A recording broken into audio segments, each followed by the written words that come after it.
Britain spends billions importing energy. Gas from overseas, oil from global markets, electricity from interconnectors under the sea. And every time the world becomes unstable, household bills skyrocket out of control. But what if Britain decided no more? Could the UK actually power itself entirely from its own energy? And if we tried, what would it really take? Not slogans, not politics, actual numbers. Because buried underneath all the arguments is a genuinely fascinating question. Could a small, rainy island in the North Atlantic become energy independent? Britain uses an enormous amount of energy. Every year, the UK consumes roughly 300 to 350 terawatt hours of electricity, and far more if you include heating and transport fuel. A terawatt hour sounds abstract, so here's another way to think about it, and hold on, it might boggle your brain. 1 terawatt hour could power 500 million kettles boiling cups of tea for a whole hour. Britain uses a lot of power continuously, day and night. Modern civilization is basically an enormous machine that converts energy into comfort.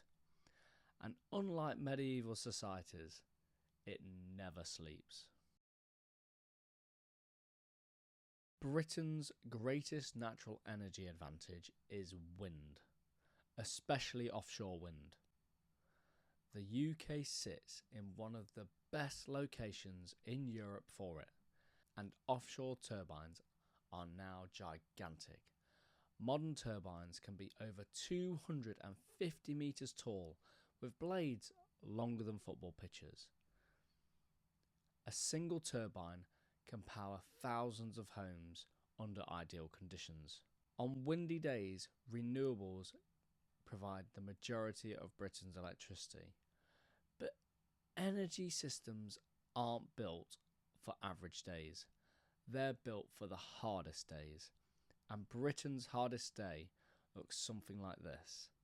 A freezing cold day in January. No sunlight, very little wind, millions of people arriving home from work at once, turning the heating on, turning the oven on, lights on, factories still running. That's the real challenge. Not generating power sometimes, generating enough power all of the time. Britain isn't exactly famous for endless sunshine, but solar in the UK works better than many people realise. Especially because modern panels are cheap compared to a decade ago. Now imagine this. Every suitable rooftop in Britain fitted with solar. Homes, warehouses, schools, factories, supermarkets, distribution centres, the lists go on. Estimates suggest rooftop solar alone could potentially generate somewhere from around 120 to 150 terawatt hours annually. That's potentially close to a third of Britain's current electricity demand. And that's before adding solar canopies over car parks, solar along motorways, industrial rooftops, railway infrastructure, or vertical mounted solar fencing. And the strange thing about solar is that it scales quietly. One roof doesn't matter much. 10 million roofs does. And then there's transport to consider. Because Britain isn't just trying to replace fossil fuel electricity generation, it's also trying to replace millions of petrol and diesel vehicles. There are currently around 33 million cars on British roads. Most still run on oil, which means every petrol station in the country is effectively part of a giant global energy supply chain. Electric vehicles change that equation completely. An EV is essentially a battery on wheels. And surprisingly, EVs are far more energy efficient than petrol cars. A petrol engine wastes enormous amounts of energy as heat and noise. Electric motors are dramatically more efficient, which means Britain may not need as much total energy for transport as many people assume. But electricity demand would still rise significantly, potentially by tens of terawatt-hours annually. That means more generation required, more charging infrastructure, and more upgrades to local grids. Because the real challenge isn't just national supply. It's what happens on your street at 6 p.m. when multiple households plug in vehicles simultaneously. Some local infrastructure was never designed for that kind of load, but EVs may also become part of the solution. Imagine millions of cars connected to the grid overnight, not just charging, but potentially sending electricity back to homes and the grid during peak demand. This is called vehicle-to-grid technology, and if it scales successfully, Britain could eventually possess one of the largest distributed battery systems on Earth. Millions of small batteries quietly sitting on driveways, acting as part transport system, part national energy buffer. And there are also wider challenges beyond cars themselves. Britain will need enough public chargers for people without driveways, faster charging networks for long distance travel, and huge quantities of raw materials like lithium, nickel, copper, and rare earth elements, which raises new questions about mining, global supply chains, and energy security, because replacing oil dependency doesn't automatically eliminate geopolitical risk.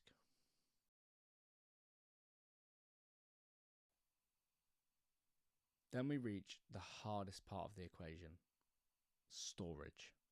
Because renewable heavy grids don't just need generation, they need buffering. Britain currently uses about 30 to 45 gigawatts of electricity continuously, depending on the time and season.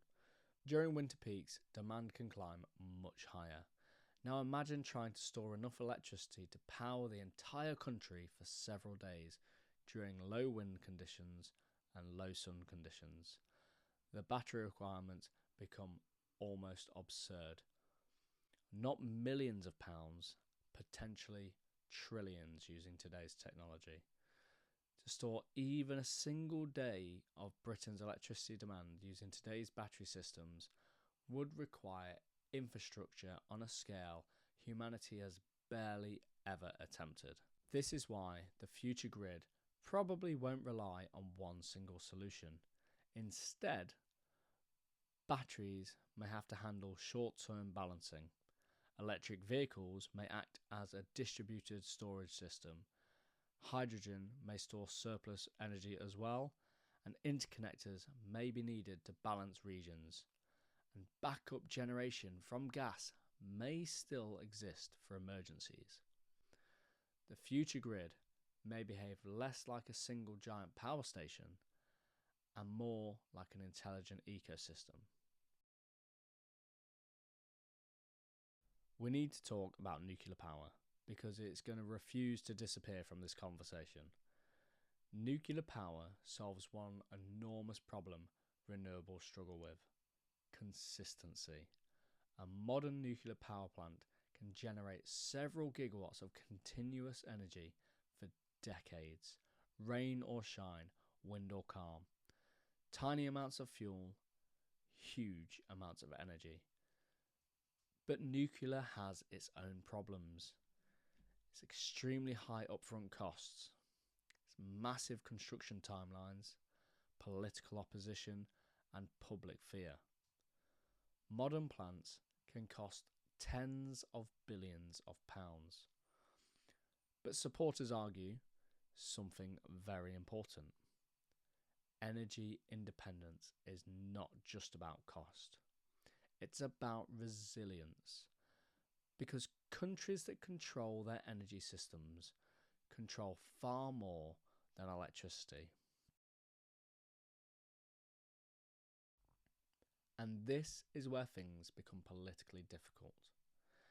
Because building a future energy system sounds exciting until infrastructure starts arriving near people's homes. New pylons, wind farms, solar farms, transmission lines, battery sites, new substations.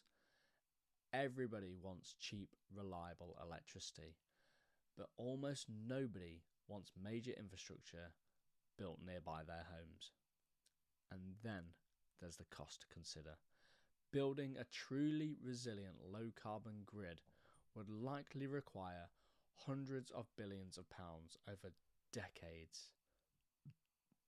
Not because the technology is impossible. We have the technology, but because civilization scale infrastructure is expensive.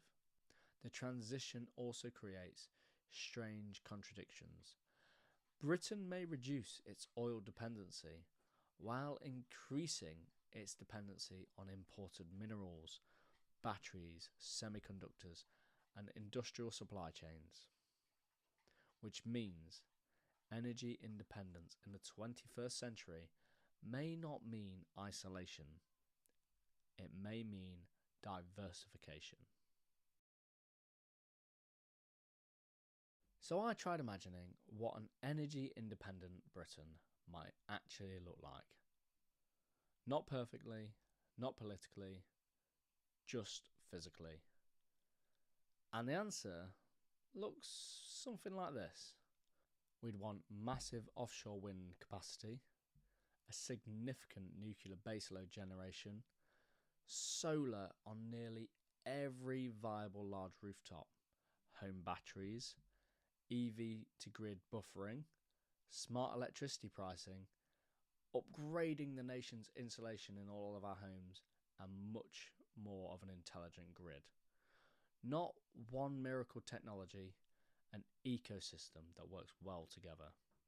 A civilization redesigned, built around electricity. And perhaps the strangest part is this. Large parts of that future are already beginning to be built quietly around us. Just have a look. So, could Britain become energy independent? Technically, probably yes. Completely, maybe not because of the economic side. But far more independent than today? Almost certainly. The real question is how much is independence worth paying for? Because total dependence creates vulnerability, and total independence creates enormous cost. Every nation on Earth is now trying to balance affordability, climate goals, industrial growth, resilience, and geopolitics, while keeping civilization powered every second of every day. The strange thing about electricity is that it feels invisible. Flip a light switch and light appears. But behind that tiny moment exists one of the most complicated machines humanity has ever built. And in the coming decades, nations that solve energy will shape the 21st century the same way that oil shaped the 20th. If you've enjoyed this, please subscribe for more videos about technology, infrastructure, economics, and the future. Thank you very much for watching.